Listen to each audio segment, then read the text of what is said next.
Hello, my name is Simon Miller. You are watching WhatCulture Wrestling and the show known as Ups and Downs for Raw, when we go through Raw and we give the good bits an up and the bad bits a down. WWE. I have one major request, and given that I don't ask much from you, which is not true at all, please indulge me. When next week's Raw begins, I want to see the Mysterio family still in the ring, beating the crap out of the former Buddy, now Murphy, and I want to imagine that they have been doing this for 7 days straight. I feel like we have an opportunity here, and I feel like sometimes we do not capitalize on said opportunities, hence why I have begun this episode of my own show being very, very serious. Don't screw me over, let's up those downs.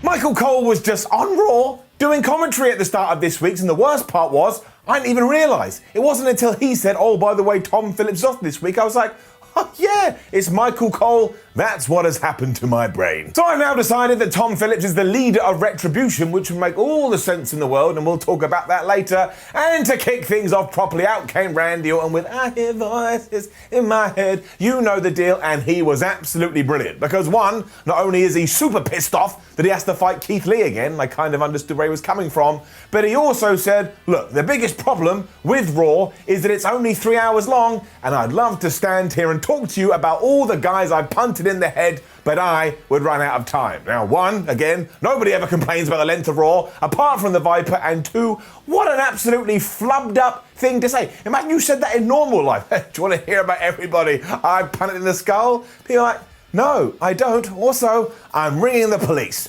But clearly I'm screwed up too. Orton also questioned whether Drew McIntyre was actually going to be able to get to the pay-per-view known as Clash of Champions, and if he doesn't, he should become the WWE champion. I should have mentioned this last week and I didn't. Clash of Champions has a tagline and it's now called Clash of Champions Gold Rush. My word, was it said around about 87,000 times. In the most bizarre WWE idea ever though, in the distance, we started to hear a local medical facility wagon siren. You're like, well, that's interesting. What the hell is going on? And the camera cut to the backstage, and who was driving it? None other than Drew McIntyre. So I was like, what, is he been driving that around for 2 weeks, trying to find the arena? Is he now an ambulance driver? Oh, sorry, local medical facility wagon driver? It was so odd. And what he did, he just marched out of that thing, he got in the ring, and he claymored Randy Orton right in the head. Now that was really cool because McIntyre looked like an absolute badass, and it was in this moment when I realized, oh my gosh, he has been booked better than any new WWE champion in recent memory. Like, even though he had to go away with a broken jaw, he still comes back and he's still super focused and he's always in control. And yeah, I know some people are going like, well, he didn't sell his injury very well. Give it time, I'm sure that's gonna tie into the match. And if not good, we now know that if you do get a fractured jaw, you can still carry on as usual.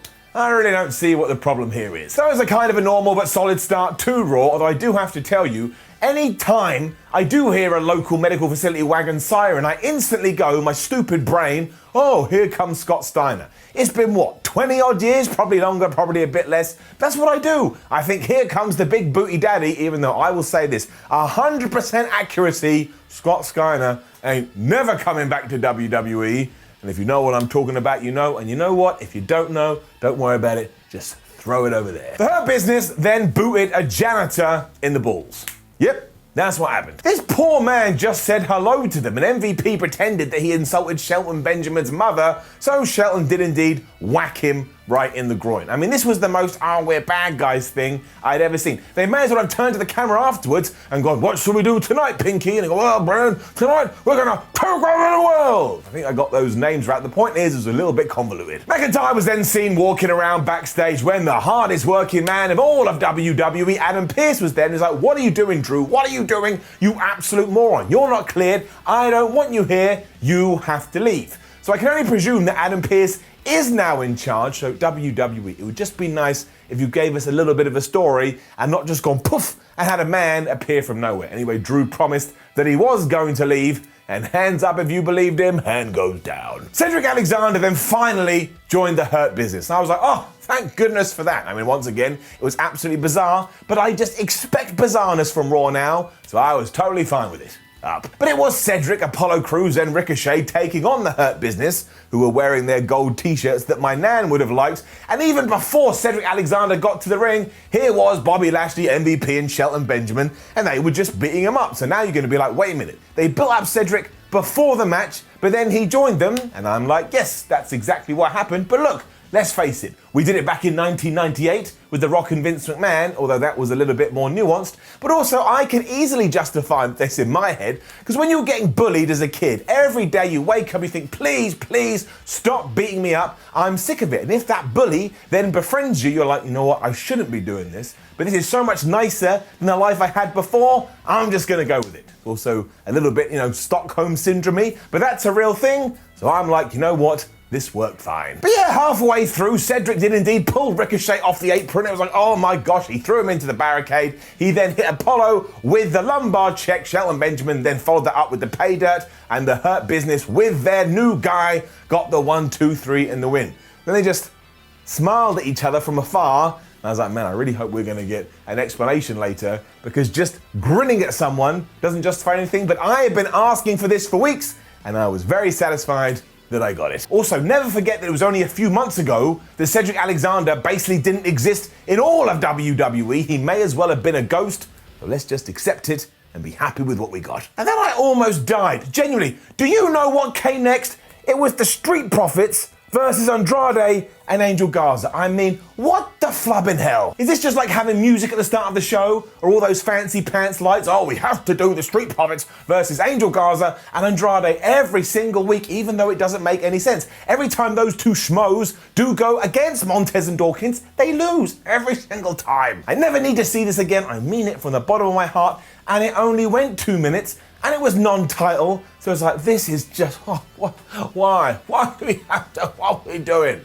Down. Ridiculously as well, I only think this existed to draw a line under the fact that Andrade and Angel Garza have now broken up. Because while Garza was arguing with Mr. Tranquilo on the outside of the ring, Montez Ford was able to hit the frog splash, and they won. Of course they won. Honestly, this just stole my time away.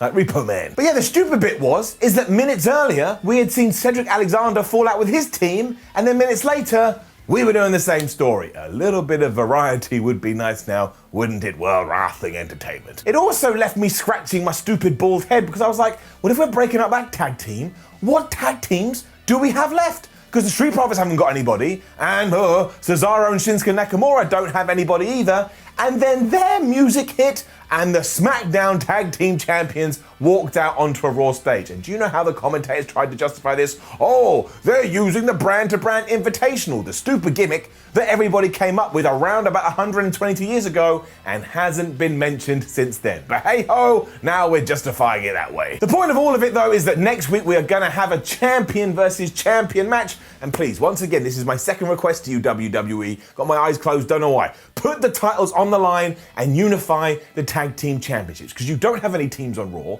you don't have any teams on SmackDown. Sometimes you just forget about them, like some kind of terrible parent in a store. They're like, where's my kid? I don't care. That's how I feel the tag team division is treated. Put the belts on Shinsuke Nakamura and Cesaro or the Street Profits and let them go for brand to brand, and actually please start coming up with some genuine contenders. I beg you. And talking of retiring belts too, I don't mean to be horrible, but I think we should probably do the same with the 24/7 championship, because once again, WWE is clearly out of ideas. And I love R-Truth, I love Tozawa, I think they are entertaining tamales as they were here, but R-Truth was in catering. Then a ninja popped out of the middle of his table, and then Tozawa was just there, and he tried to win, but he failed, and R-Truth ran away. And do we know where he ran off to? No. Did we see anything else on this show? No. I think it's done, and it's a down. And then the Iconics were having a match. Whose head hurts? I mean, 7 days ago, they were friends, and then they weren't friends because Peyton Royce pushed Billy Kay into the Raw Underground ring, and now they were fighting, but when it was all over, they hugged.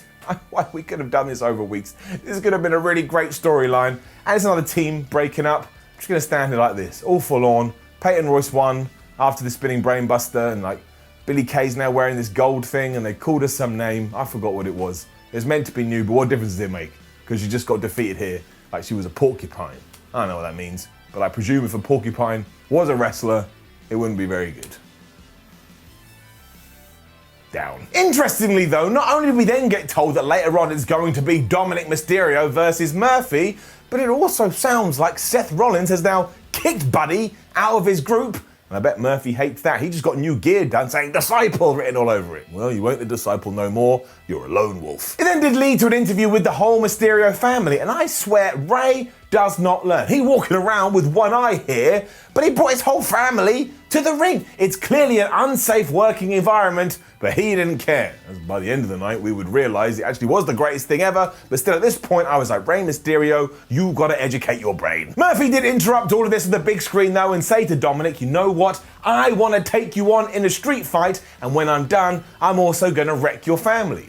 And do you know how Dommy Boy responded to this? He was like, all right, well, if you do that, I'm going to kill you. I mean, he wasn't that literal with it, but he did say, if you manage to attack my family, it will be the last breath you're ever going to take. So Murphy was already a bit of a psychopath. He's like, I'm going to hurt your family. And Dominic was then like, yeah, well, I'll murder your ass. What is going on with wrestling and everybody trying to kill everybody else? Still though, this gets brilliant, so who cares? Adam Pearce is also 100% now in control of Raw. We've already talked about it, I'm not going to talk about it again, but still, it's happened. Because he was backstage with Jaxler, Shayna Baszler and Nia Jax, the women's tag team champions, and he was all like, Nia Jax, recently you said you thought Shayna Baszler could beat both of the Riot Squad at the same time, so I've decided to do this. You're each going to have handicap matches. Good luck with that. And then of course they fell out because they're doing the whole we're enemies, but we're tag team champions. I don't like any of this. In a really good moment after that though, Pearce then spied Drew McIntyre, who was still in the building. He was like, wait a minute, I thought I told you to leave. And like someone trying to defuse a situation when they know they've flubbed up, Drew was like, look, don't worry about it. I promise I'm leaving right now. I just lost my phone. I'll get my phone and I'll be out of your hair. But then he may as well have looked at the camera and gone, wink, wink, wink. And then there was yet more out of nowhere craziness because nothing had been advertised for Raw this week, but don't worry. You know that I am, like Bobby the Brain Heenan, a proper wrestling journalist. So I went out and I found out the facts. It was me, I did it, the wizard in the sky who lives among the clouds and actually is in control of everything in World Wrestling Entertainment. And Adam Pearce right now, he's my son basically. I gave birth to him a few years ago and I finally decided I need to put him on the planet Earth in order to carry out some of the things I'm not able to do from up here. But it was me that brought together Oscar and Mickie James to take on Lana and Natalya because it was much like a science experiment. I just wanted to see what was going to happen. Sometimes I take test tubes and I pour in bleach and I pour in fire and I pour in like Diet Coke and I shake it up and I'm like, what's going to happen? Well, this was the equivalent with humans. I just have so much power. Wizard in the sky. That's right, it was Oscar and Mickie James taking on Lana and Natalya, even though we were told beforehand by Michael Cole, hey, next week it's gonna be Oscar versus Mickie James for that World Championship. So I'm like, why the hell would they want to team up with each other? That doesn't make any sense. That's confusing, right? It's like 2 + 2 = 3. Anyway, Oscar managed to get the win when she tapped out Lana, even though the camera was more obsessed with Mickie James, who was beating up Natalya on the outside. And yes, in 7 days' time, we're gonna get the title match. And for that very reason alone, I'm giving it an up because I'm excited to actually see Mickie James get used properly. And is that the worst up I've ever given? Yes, it is. Cedric Alexander then did indeed explain his actions, and was it a groundbreaking revelation? No, it was not, but it's still getting it up. What I do like especially is that Shelton Benjamin doesn't trust any of this, and you wouldn't.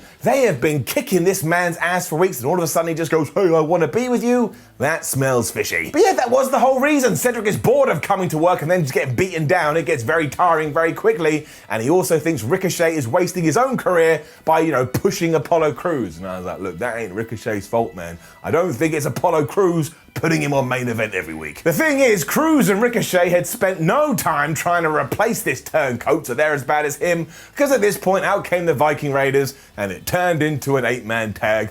Where's Teddy Long? So it's kind of exactly the same thing we have been doing for the last couple of weeks, but you know what? It's actually really fun.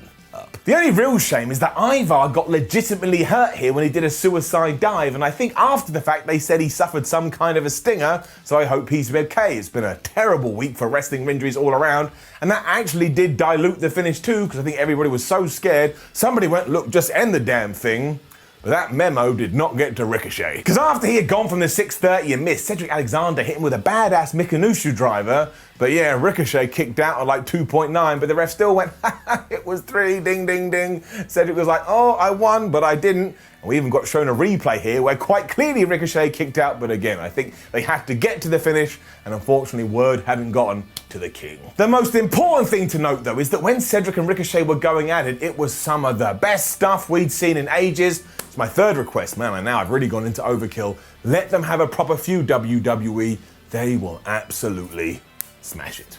I also really like Cedric as part of the Hurt Business. Back to McIntyre after this, who really is a joy. Now it was Charlie Caruso going, Drew McIntyre, why are you still here? As if he was an unwanted guest at a party. It was like, would you just leave? He had an answer though. He's still struggling to find the correct phone, and even worse, now he doesn't know where the exit is. It's a bit like Spinal Tap. The way he delivered this too was just so on point. He is able to be this badass WWE champion, but also somewhat of a buffoon.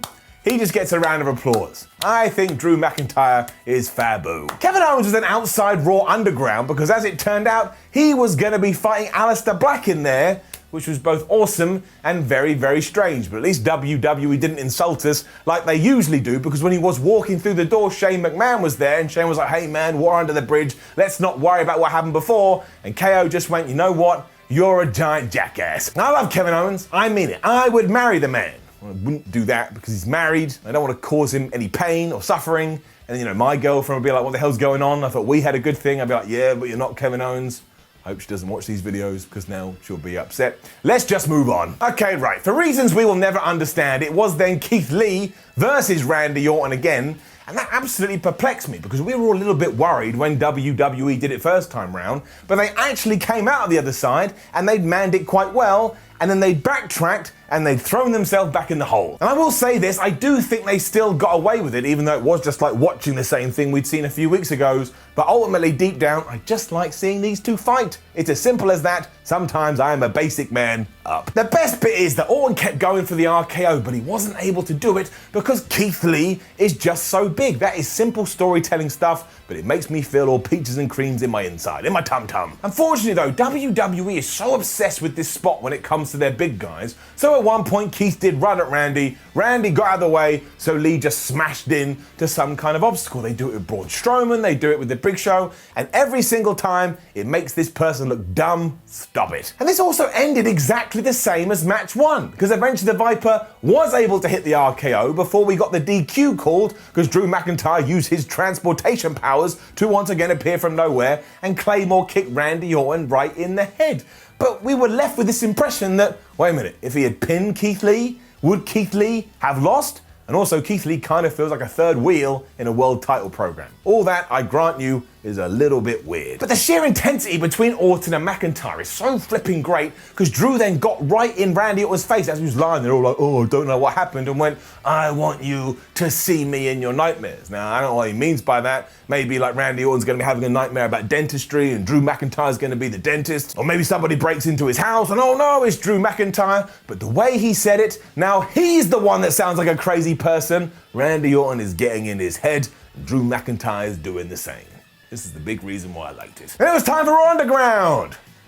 Down we go. Straight away, unfortunately, it was nonsense, because we were watching Aleister Black wreck some fool as Shane McMahon said, oh, we're still waiting for Kevin Owens to turn up. I was like, I saw him talk to you. I saw him go through the door. I had to go back and check that that was real, because I thought I'd made it up. I hadn't. He then arrived and the pair started to brawl, and it was pretty good, but after they had fallen out of the ring and Kevin Owens had given Aleister a back body drop on the floor, they both fell down, and Shane McMahon just ran and went, oh, we'll see you later. I was like, oh, okay, well, I was quite enjoying this. More for me. Why did I get invested? So that's a new rule. That's a new rule for Raw Underground. If you fall in the ring and somebody gives you a back body drop, it will be stopped for a little bit. So I didn't know what to give this at one point, but I can't lie, I'm a moron, I'm an idiot. I like the change of scenery, I like the atmosphere, I like the way it's presented, I like how hard both guys go. It's getting up. Orton was then super mad at Adam Pearce because he didn't get rid of Drew McIntyre from the arena. So we can't go back now, Adam Pearce is just in charge. He then told Randy, don't worry, I've taken care of it. And anybody that had any sense of a brain would have gone, well, clearly you haven't.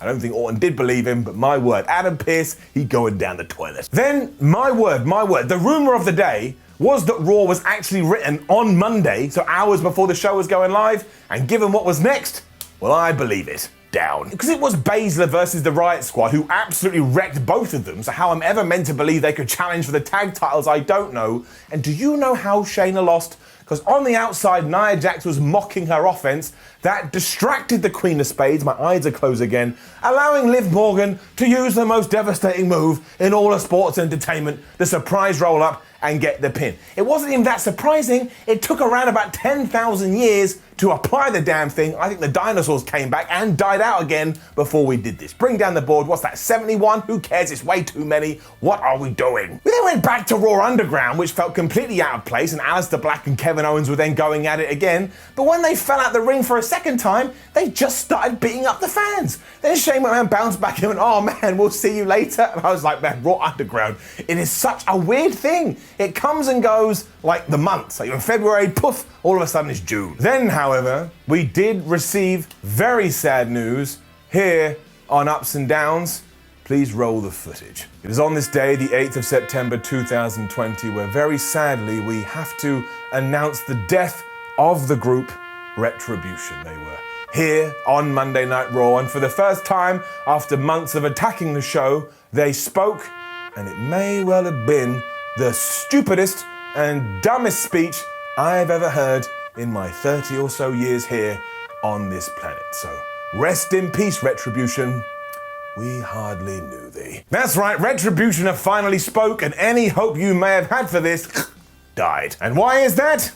Well, hello, my name is Simon Miller and welcome to another, and maybe the worst episode ever, of Nobody Talks Like That, featuring Retribution, who break a record because the first time they did open their mouths, they were able to appear on this stupid show. But as they sounded like a combination of cartoon characters and Bane, they said, or at least two of them did, the Thunderdome is a facade. Behind this mountain of screens is the same foundation, the same WWE as before, the same behemoth who disowned us to leave us to survive in an unfair world where the powerful continues to grow while we are left to feed on the scraps of contempt. And then this other dude came in, he had a deep voice, he was like, "My contempt is a powerful motivator, and we are driven to lay waste to every superstar and every fan." So now we're in trouble. What the hell did we do? Nothing, we just tuned into the stupid thing. Blinded you could not see what you do, and have the locus of contempt will now feed on you. The darkness of Retribution will seep into the pores of every superstars and all of this universe.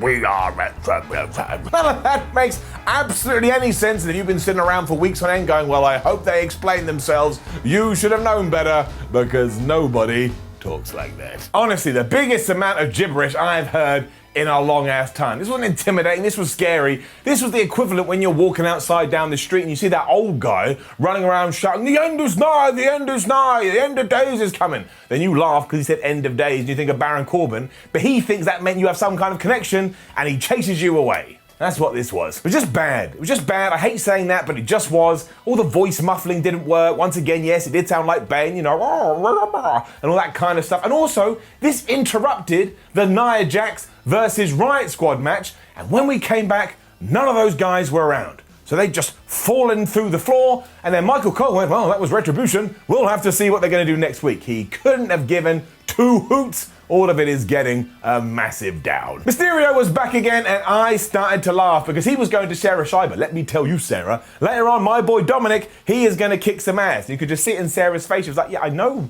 Ray, you've already told us this. Why are you here? So yeah, once again, there was a lot of proof that maybe this was written at the last moment. And if you wanted more evidence, we were then back to Raw Underground, where Aleister Black and Kevin Owens were still fighting, when Dabba Kato, of all people, just went, actually, I don't like either of you, and he beat both of them up. And I swear on every single bone in my body, if this ends with Aleister Black and Kevin Owens teaming up, which would make no sense, even less so, because Nia Jax and Shayna Baszler are already doing that gimmick, well, I'm not going to do anything, I don't really care, it's just a wrestling show, but I will be very upset with the direction this has taken. Also, we need Aleister Black to tell us why he's beating up Kevin to begin with. No one has given us a lick of anything, and that's a down. Drew and Randy were then back to save all of this though, because then as Orton was leaving the arena, McIntyre uses his magic powers once again. He just popped up, I don't know, from the abyss I suppose, and he absolutely ruined Randy Orton, including giving him a Claymore kick, to the point this time he had to be taken to a local medical facility. I think at one point as well he was trying to jab his face into some kind of